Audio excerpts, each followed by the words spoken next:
Nous te sommes infiniment reconnaissants pour ta grande présence au milieu de nous, par ta parole et par ton esprit. Nous avons chanté des cantiques pour te louer. Nous t'avons présenté des requêtes.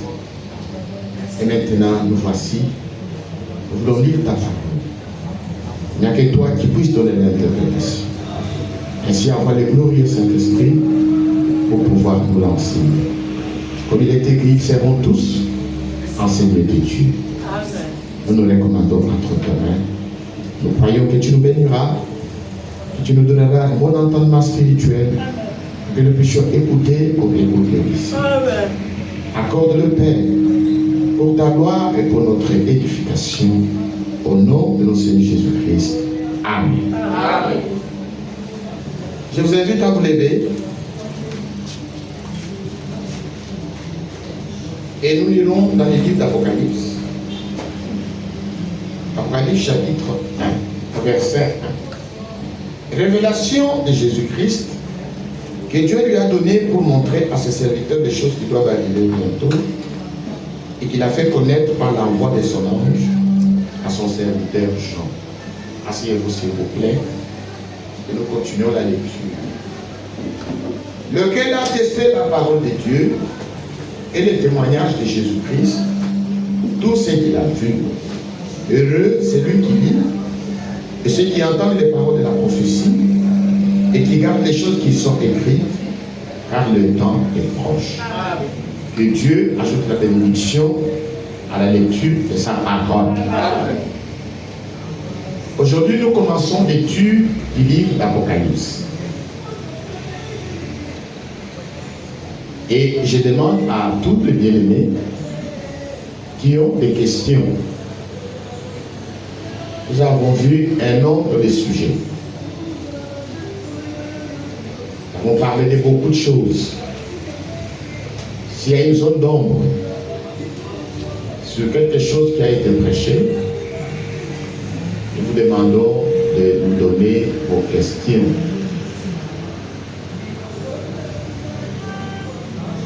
Quand nous recevrons une quantité de questions, nous allons suspendre notre enseignement sur le livre d'Apocalypse. Nous nous efforcerons de faire une réunion de questions et réponses. Et puis après, nous allons continuer avec le livre d'Apocalypse. Dans la Bible, il y a deux livres qui se ressemblent. À l'Ancien Testament, nous avons les livres de Daniel.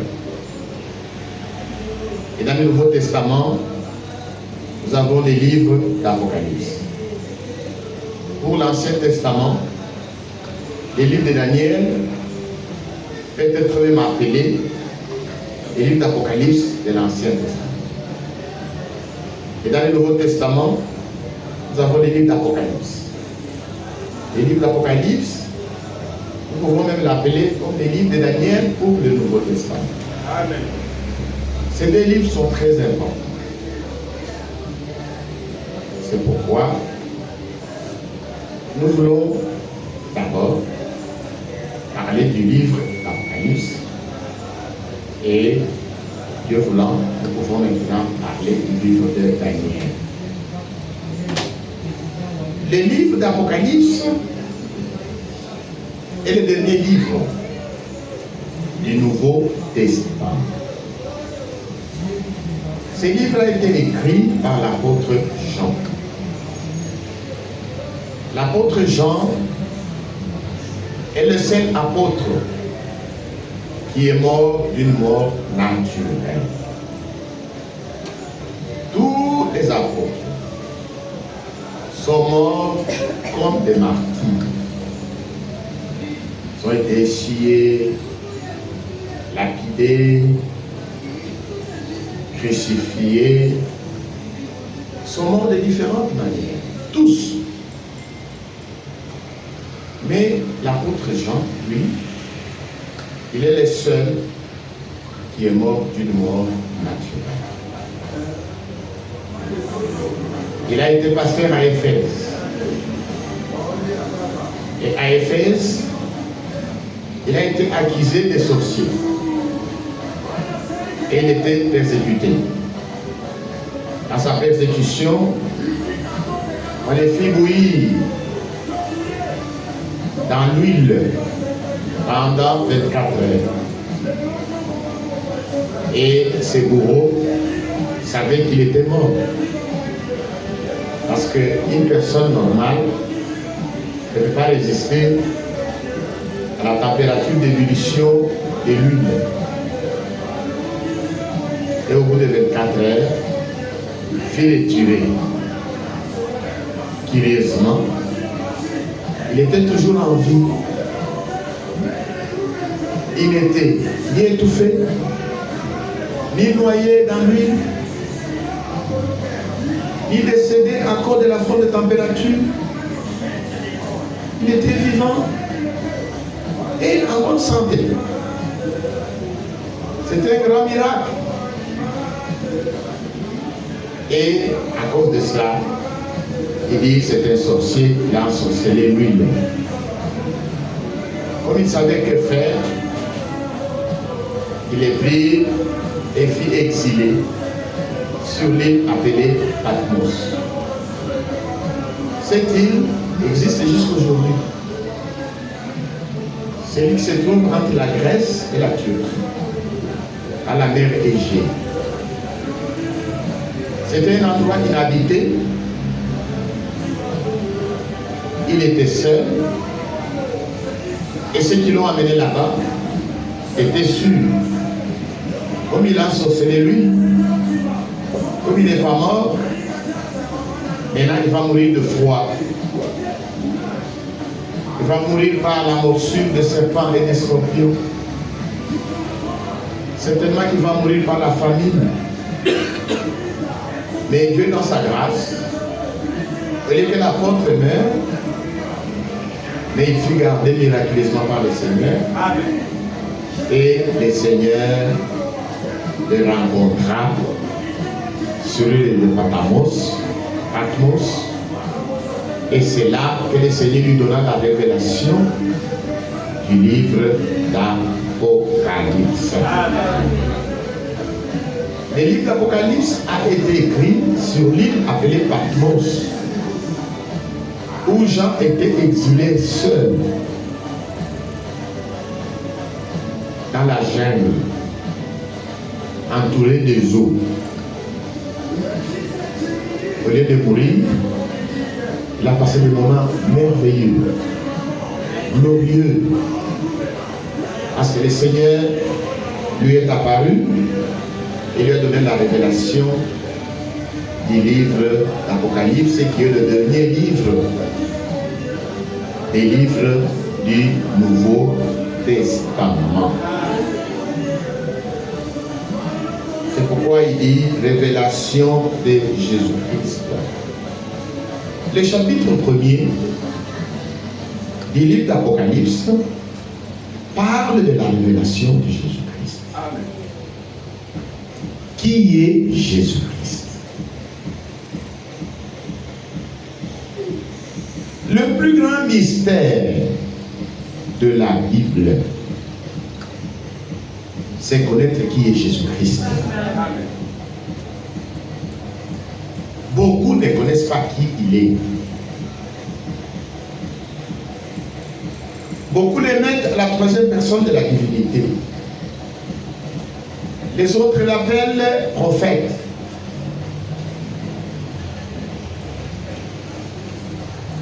Les autres l'appellent deuxième personne de la divinité. Mais alors, qui est Jésus-Christ? Et nous allons voir tout au long de notre étude de ce livre qui est réellement Jésus-Christ.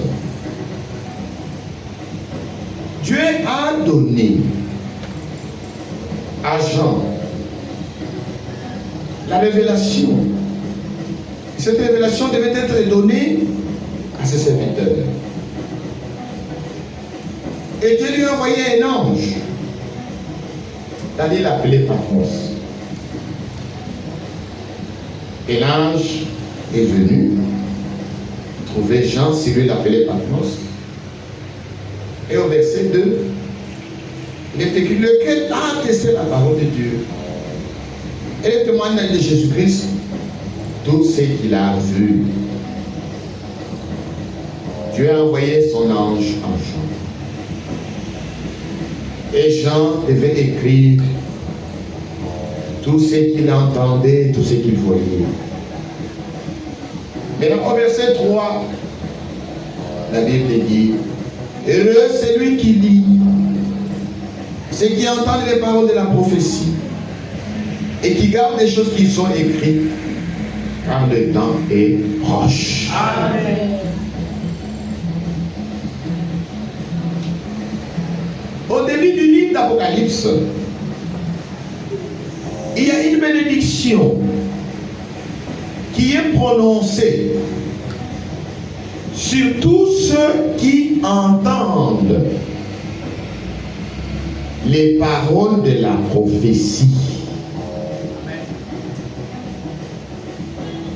Il y a une bénédiction pour ceux qui entendent les paroles de la prophétie. Entendre les paroles de la prophétie, c'est déjà une bénédiction.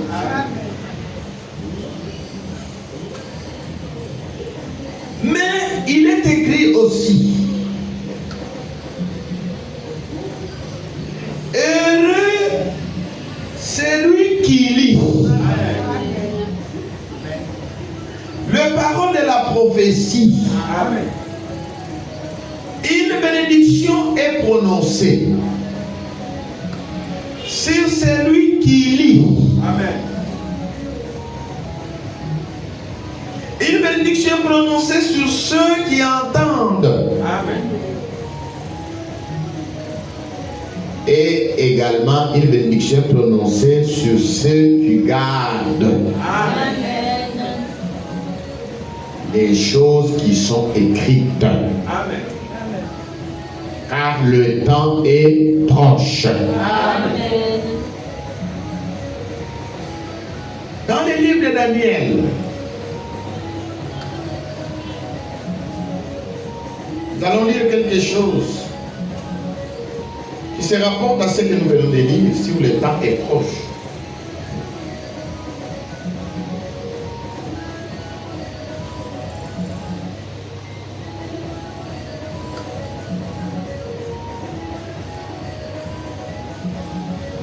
Daniel chapitre 12, verset 4.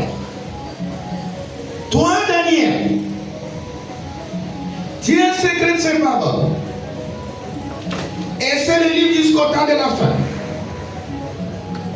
Plusieurs nous le liront et la connaissance augmentera. Amen. Daniel a vu beaucoup de choses. Il a vu les royaumes des nations. Comment les royaumes des nations ont commencé. Jusqu'au dernier royaume des nations. Daniel a vu comment les royaumes, tous les royaumes du monde passeront pour laisser la place à un royaume éternel. Daniel a vu ça. Daniel a vu les jugements derniers. Daniel a vu tout cela. Daniel a vu les 70 semaines de Daniel. Il a vu tout cela. Mais il lui a été dit, toi Daniel, tiens secret ces paroles et scelle les livres jusqu'au temps de la fin. Amen. Voilà pourquoi beaucoup de lecteurs de la Bible ne comprennent pas beaucoup de choses qui sont écrites dans le livre de Genèse Ils ne comprennent pas beaucoup de choses qui sont écrites dans les livres d'Apocalypse et même dans les livres de Daniel. Pourquoi? Parce que ces livres tout entier a été gardé, scellé et caché jusqu'au temps de la fin. Maintenant, arrivé au temps de la fin, nous lisons d'Apocalypse chapitre 22. Voici ce qui est écrit maintenant.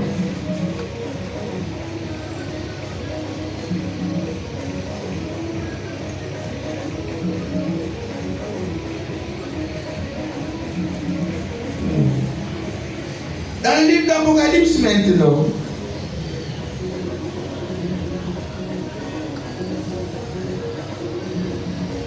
lisons d'abord à partir du verset 6. Il me dit, ces paroles sont certaines et véritables. Et le Seigneur, le Dieu des esprits des prophètes, a envoyé son ange pour montrer à ses serviteurs les choses qui doivent arriver bientôt. Et voici, je viens bientôt. Heureux celui qui garde et parle de la prophétie des Seigneurs. Amen. Amen. C'est moi, Jean, qui ai entendu et vu ces choses. Et quand j'ai entendu et vu, j'ai tombé au pied de l'ange qui me les montrait pour l'adorer. Mais il me dit, garde-toi de les faire. Si ton compagnon de service, celui de tes frères les prophètes, de ceux qui gardent les paroles de ces livres, adore Dieu. Amen. Et il m'a dit, ne faites point les paroles de la prophétie de ces livres, car le temps est proche. Amen. Nous voyons que dans les livres de Daniel, il a été dit à Daniel, tiens secret ces choses jusqu'au temps de la fin. Mais lorsqu'il est question du livre d'Apocalypse, il a été dit, ne scelle point les paroles de la prophétie de ces livres, car le temps est proche. Donc tout ce qui a été gardé caché tout au long des âges devait être révélé au temps de la fin. Amen. Parce que le temps est proche. Voilà pourquoi, au temps de la fin, avant le retour de Jésus-Christ, les livres d'Apocalypse devaient être révélés. Amen. Pour qu'il n'y ait plus de secrets. Tout ce qui a été tenu secret devait maintenant être révélé dans notre temps. Amen.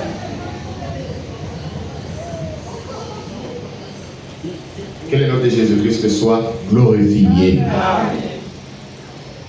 À Daniel, elle a été dit qu'il secrète ces choses jusqu'au temps de la fin.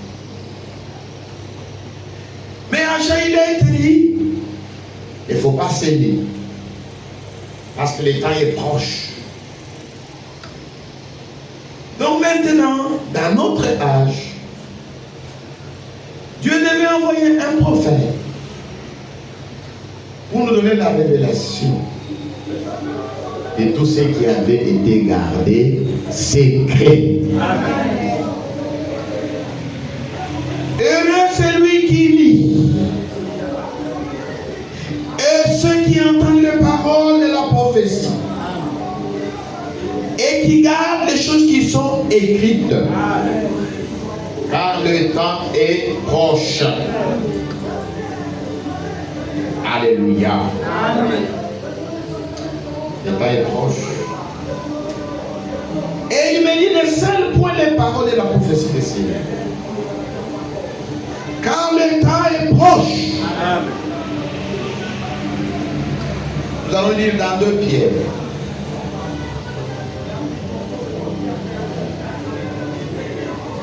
chapitre 1, verset 19.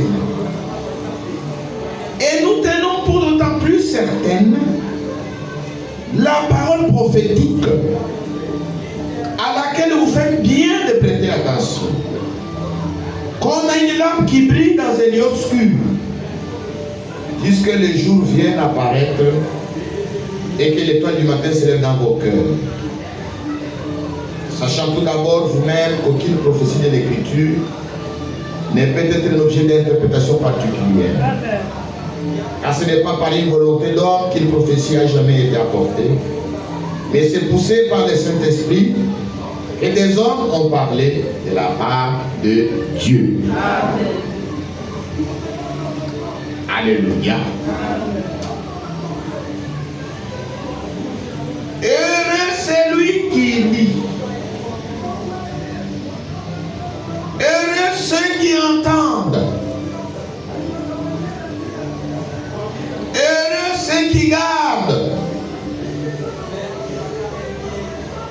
les paroles de la prophétie de ces livres, car le temps est proche.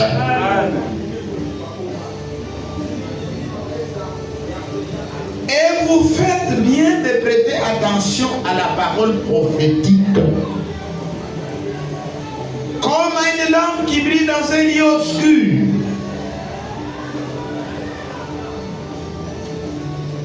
Nous avons la parole prophétique à laquelle nous devons faire attention.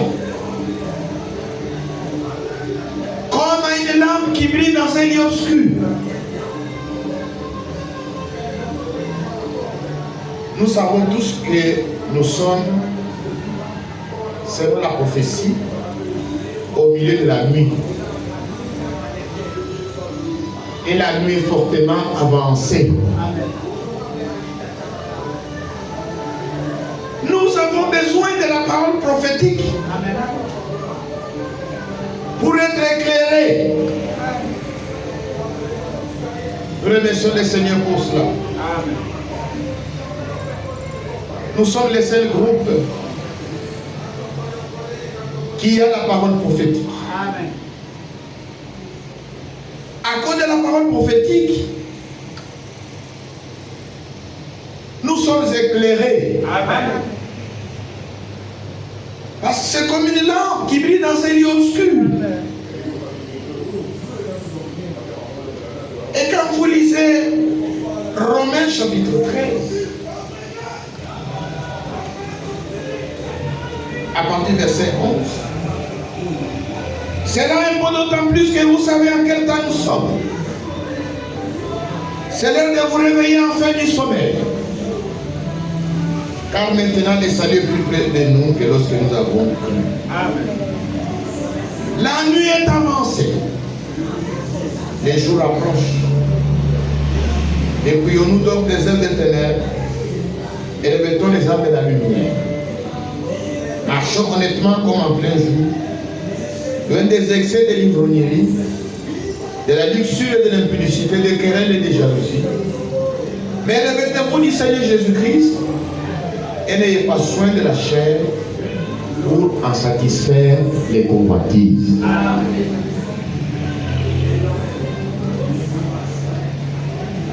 Quand nous lisons dans le livre de Daniel,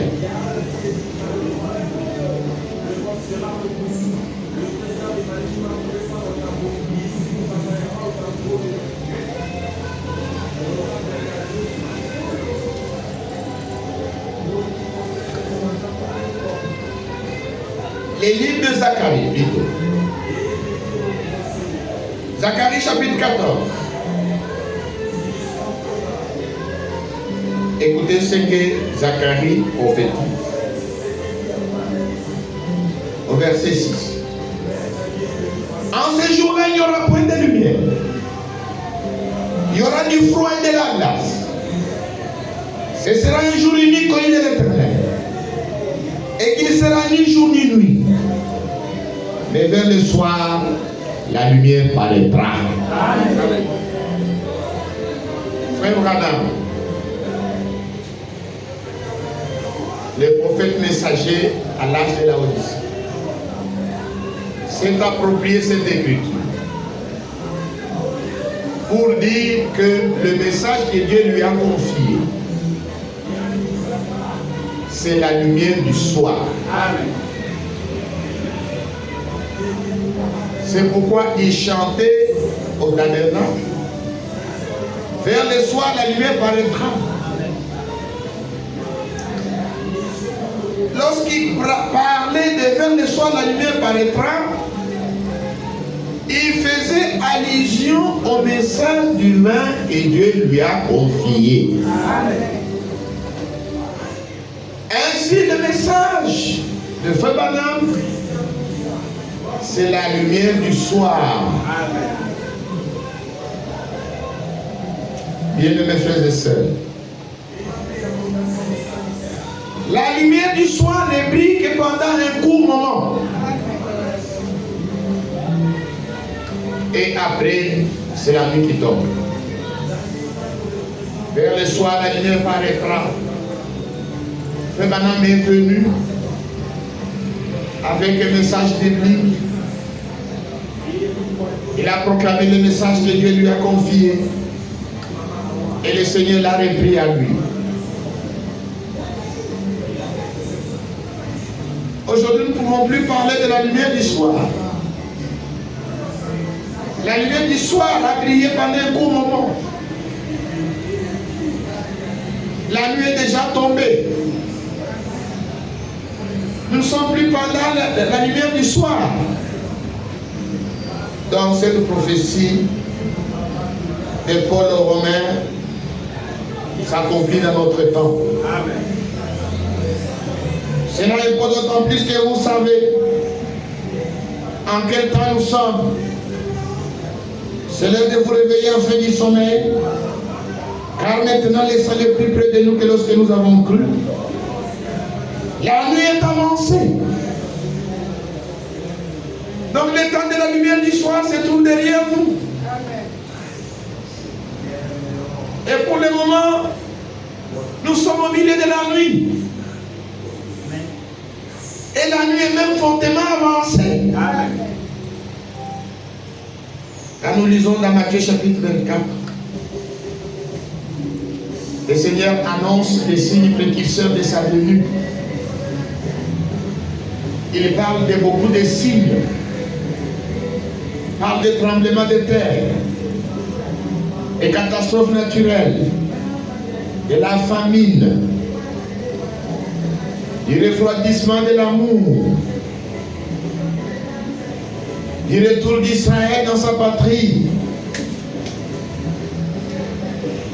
Lorsqu'il parle de la perversion, il parle du temps de Noé. Nous assistons aujourd'hui à la perversité. Le monde est aujourd'hui exactement comme il était au temps de Noé. Amen. Et au temps de Lot, au jour de Sodome et Gomorrhe. Tout cela sont des signes qui annoncent le retour du Seigneur. Maintenant, arrivé au chapitre 25, le Seigneur parle de son retour. Et il parle cela sous forme de parabole de 10 vierges. Alors le royaume des cieux sera semblable à 10 vierges qui ayant pris leur lampe allaient à la rencontre de l'époux. 5 d'entre elles étaient folles, les 5 sages. Les folles, en prenant leur lampe, ne prirent point d'huile avec elles. Mais les sages prirent avec leur lampe de l'huile avec des vases, dans 2 vases. Comme l'époux tardait tous sans soupir et sans dormir. Au milieu de la nuit, on cria, voici l'époux, allez à sa rencontre. Que le nom de Jésus soit glorifié. Lorsque Frère Branham délivre son message, il fait également allusion à la parabole des 10 vierges. Il dit, mon message se rapporte au cri de minuit. Amen. Il dit, le cri de minuit retentit maintenant. Il dit, ce ce message qui réveille les vierges. Et dans les Saintes Écritures, une femme représente l'Église. Que le nom de Jésus-Christ soit glorifié. Il vient sortir à la rencontre de l'époux. Vierge signifie sanctifié. Donc cette vierge, c'est l'Église. C'est ceux qui attendent le retour de l'époux pour faire partie de son épouse. Ils sont sortis parce qu'ils ont reçu un message qui les a rendus attentifs à la venue de l'époux. C'est pourquoi ils sortent avec des lampes et on marche avec des lampes pendant la nuit. Amen. Vous ne pouvez pas voir un véhicule avec des phares allumés pendant les jours. Au moins s'il y a une détresse, au moins s'il y a une priorité. Mais généralement pendant les jours, et les véhicules et les hommes marchent sans allumer des lampes. Mais ces vierges qui sont sorties ont des lampes allumées. Et dans leurs lampes, il y a des l'huile. Et ces vierges sont à la rencontre de l'époux. Mais l'époux tardait. Ainsi les vierges s'assoupirent et s'endormirent. C'est au milieu de la nuit qu'il se fit un cri. Voici l'époux allait à sa rencontre. Amen. Donc, c'est dans notre étape ici. Le message de Frère, il a identifié à la lumière du soir.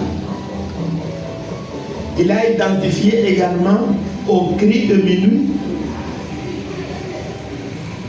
Donc ça veut dire que la lumière du soir se trouve derrière nous. Et que maintenant nous sommes au milieu de la nuit. Amen. Et la nuit est fortement avancée. Les jours approchent. Bientôt le soleil va se lever. Et le Seigneur Jésus-Christ est appelé dans les Saintes Écritures le soleil de la justice. Amen. Nous l'attendons. Amen. Amen. Parce que nous sommes au milieu de la nuit. Pierre dit, vous faites bien de prêter attention. À quoi? À la parole prophétique, à laquelle vous faites bien de prêter attention, comme une lampe qui brille dans un lieu obscur, jusqu'à ce que le jour vienne apparaître et que l'étoile du matin se lève dans vos cœurs. Nous avons la parole prophétique. Amen. Et nous faisons bien de prêter attention à la parole prophétique. Amen. Comme à une lampe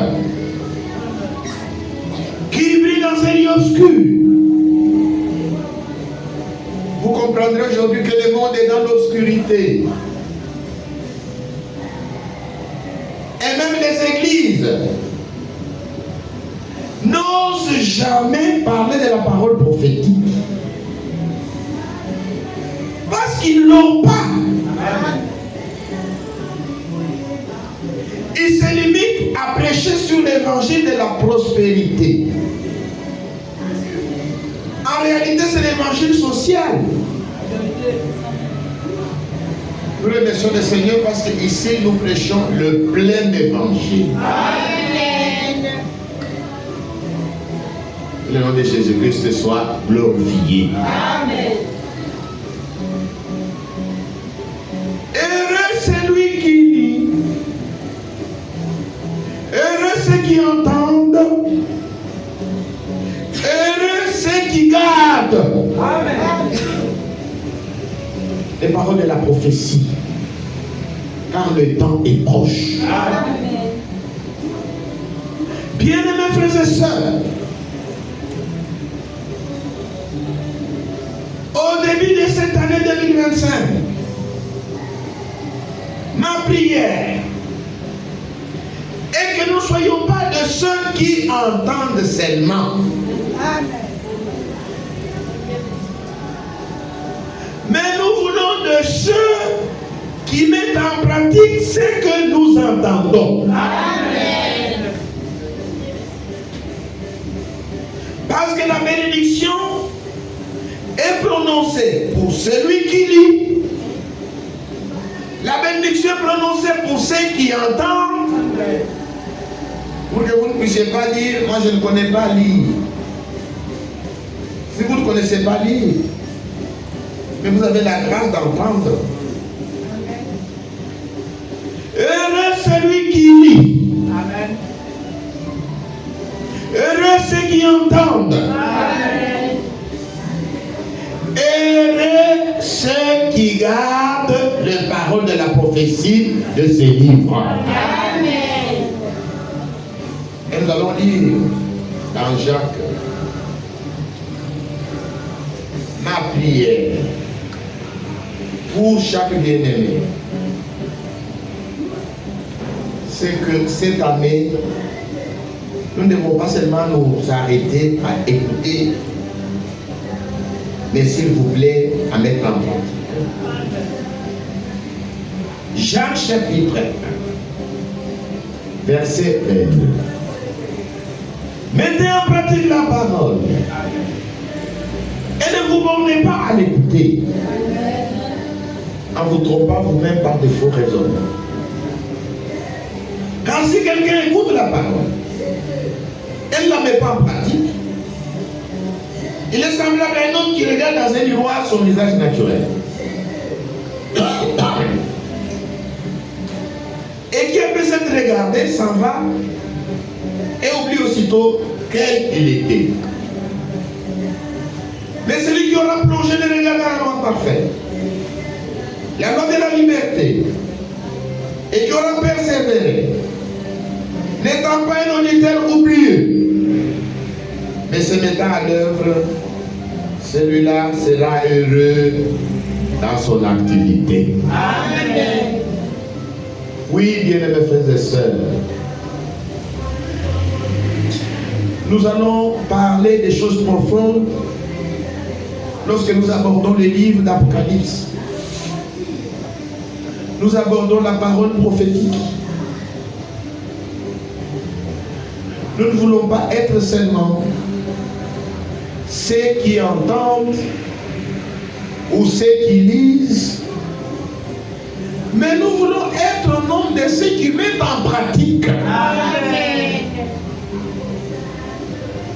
La mise en pratique de la parole. Très très important. Nous devons mettre en pratique la parole. Nous ne devons pas seulement nous borner à l'écoute de la parole. Matthieu chapitre 5. Est-ce que nous sommes ensemble? Amen. Verset 24. C'est pourquoi quiconque entend ces paroles que j'ai dites et les met en pratique sera semblable à un homme imprudent. Amen. Qui a bâti sa maison sur les rocs. La pluie est tombée, les torrents sont venus, les vents ont soufflé et sont jetés contre cette maison. Elle n'est point tombée parce qu'elle était fondée sur les rocs. Mais quiconque entend ces paroles que j'ai dites et ne les met pas en pratique sera semblable à un homme insensé qui a bâti sa maison sur le sable. La pluie est tombée, les torrents sont venus, les vents ont soufflé Et ont battu cette maison. Elle est tombée. Et sa ruine a été grande. Amen. Alléluia. Amen. Nous voulons que le Seigneur nous donne la grâce de lire sa parole, d'entendre sa parole, mais aussi de pouvoir la mettre en pratique. Amen. Le Seigneur enseigne. Il dit, c'est pourquoi quiconque entend ces paroles que je dis, elle ne les met pas en pratique, elle les met en pratique, sera semblable à un homme prudent qui a bâti sa maison sur les rocs. Donc ici, le Seigneur nous donne des hommes. L'un est prudent et l'autre il l'appelle un autre insensé. Est-ce que nous sommes ensemble? Amen. Le Seigneur nous parle de deux hommes ici. L'un est prudent, l'autre est insensé. Qu'est-ce que l'homme prudent fait? Il entend la parole et il la met en pratique.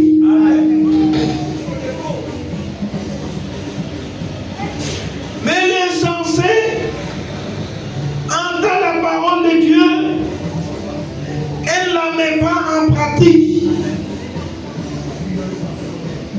Qu'est-ce qui arrive? À l'un à l'autre. Celui qui entend et qui met en pratique, lorsque la pluie se déchaîne, lorsque les torrents se déchaînent, lorsque le vent souffle, qu'est-ce qui arrive à l'homme prudent? Sa maison tient bon. Amen. Parce qu'elle est fondée sur les rocs. Amen. Qu'est-ce qui arrive à l'insensé?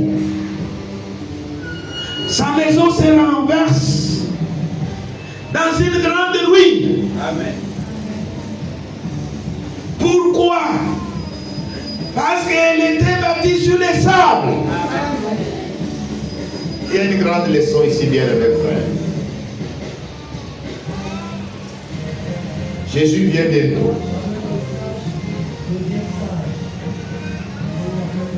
Nous avons reçu la parole prophétique. Et les Saintes Écritures nous exhortent. Il dit, heureux celui qui lit, heureux celui qui entend, heureux celui qui garde. Amen. Les paroles de la prophétie de ces livres. Amen. Car le temps est proche. Amen.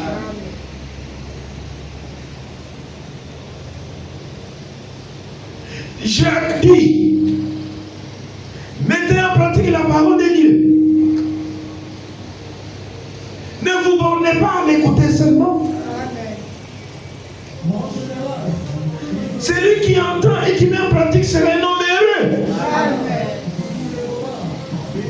Il sera heureux dans son activité. Amen. Le Seigneur Jésus-Christ ajoute. Il dit, celui qui entend mes paroles et les met en pratique sera semblable à un homme prudent. Amen. Qui aura bâti sa maison sur les rocs. La pluie est venue, les torrents sont venus, les vents ont soufflé, sa maison a résisté. Amen. Parce qu'il était bâti sur le roc. Celui qui entend mes paroles, qui ne les met pas en pratique, sera semblable à un homme insensé qui a bâti sa maison sur le sable. La pluie est venue, les torrents sont venus, les vents ont soufflé, sa maison s'est renversée. Amen. Et sa ruine a été grande. Bien-aimés frères et sœurs,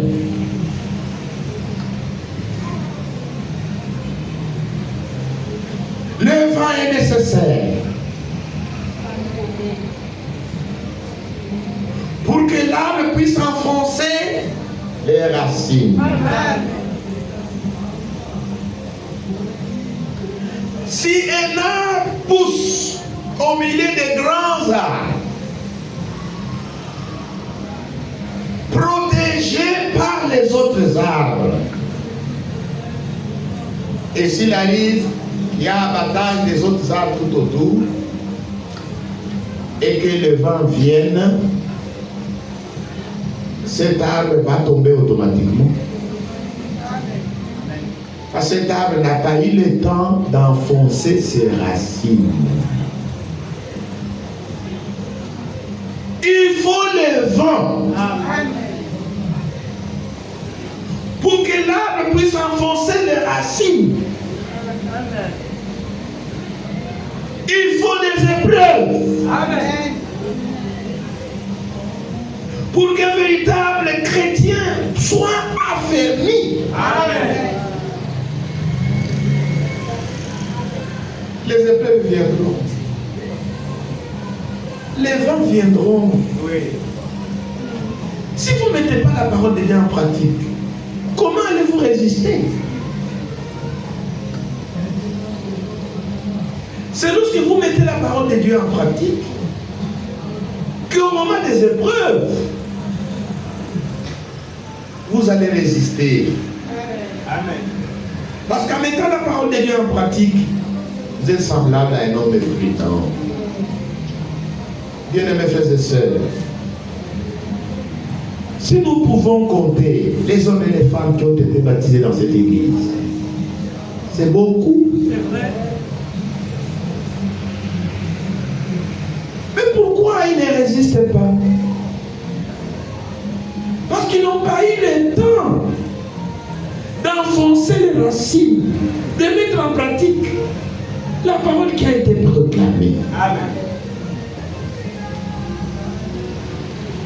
C'est pourquoi je vous supplie cette année, nous ne devons pas nous arrêter seulement à l'écoute de la parole. Amen. Nous devons prier Dieu pour qu'il nous donne la grâce de pouvoir mettre la parole de Dieu que nous écoutons en pratique. Amen. C'est de cette manière-là que nous serons heureux dans notre vie. C'est de cette façon-là que nous serons semblables à cet homme prudent qui a bâti sa maison sur le roc. La pluie est tombée, les torrents sont venus,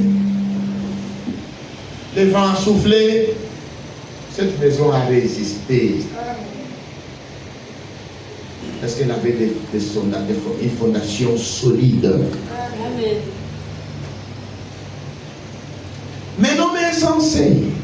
Vous direz, cette parabole s'applique seulement aux frères.